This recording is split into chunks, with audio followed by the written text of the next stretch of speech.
All right.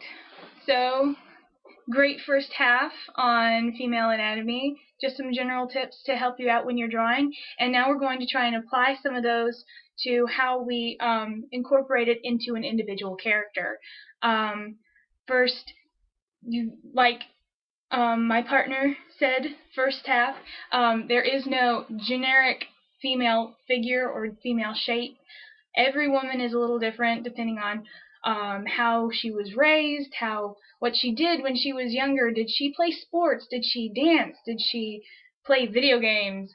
Did she do did she swim or do gymnastics or karate or ballet? It all will encompass into what she will look like as a person.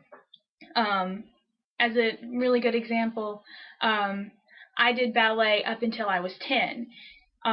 My friend, we'll call her Myra, did ballet from about the same time I did, but she has continued for much longer than I have. So when you look at our body shapes, her body is much leaner, longer. She has more lean muscle mass on her body, and she has this very tall, longer, lither frame, whereas I am a round person because I have not done ballet since I was 10. So, to put it politely, I have a little more junk in my trunk. You got to put that into your head when you're doing your character. Something to keep in mind is fat distribution. Women don't want to admit this, but as a general principle, women have a higher percentage of body fat than men do. It's all for the baby making process. People, if we don't have that percentage of body fat, bones start sticking out in places. You see hip bones sticking out, and that's just very unhealthy. Unless your character is anorexic, and then you might want to incorporate that. But things to keep in mind of where fat tends to gather on a woman. If she was not the ballerina type, or wasn't very active, then fat tends to gather in the hips and thighs and around the tummy womb area, and sometimes you get that right here. Every girl hates the little flab right here.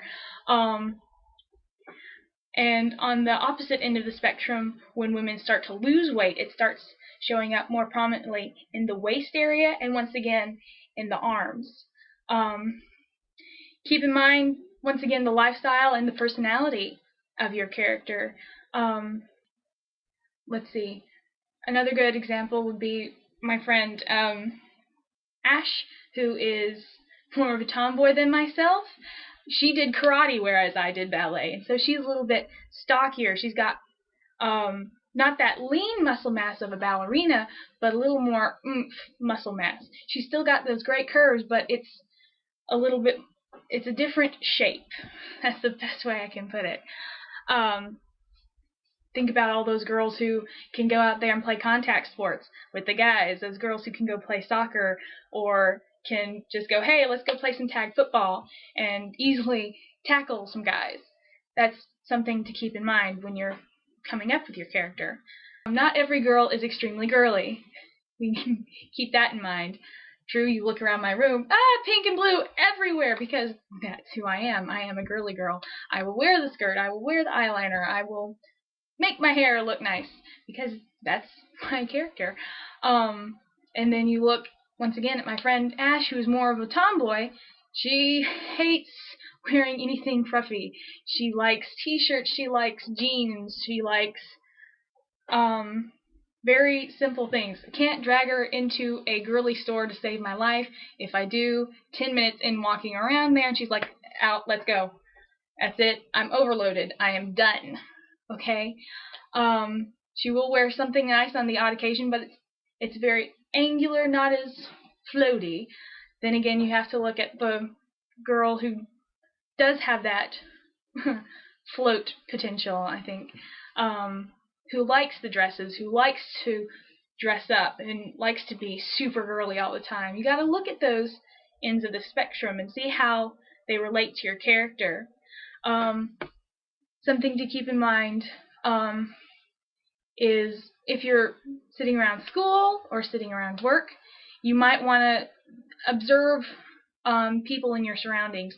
Look at the girls or women or anyone who may be walking past. Look at what they're wearing, how they're walking, their body structure, and if you are an artist, start maybe sketching down people you see and maybe take that into consideration for future character ideas. Or if you are more of a writer, describe it out, how they walk and talk and move, or how their hair looks, and not in a creepy stalker way, but just in a generic, oh, I could use that. That's very interesting, like a look. I may be running off on multiple tangents here, but please stay with me. And always remember that no girl is the same. Any questions?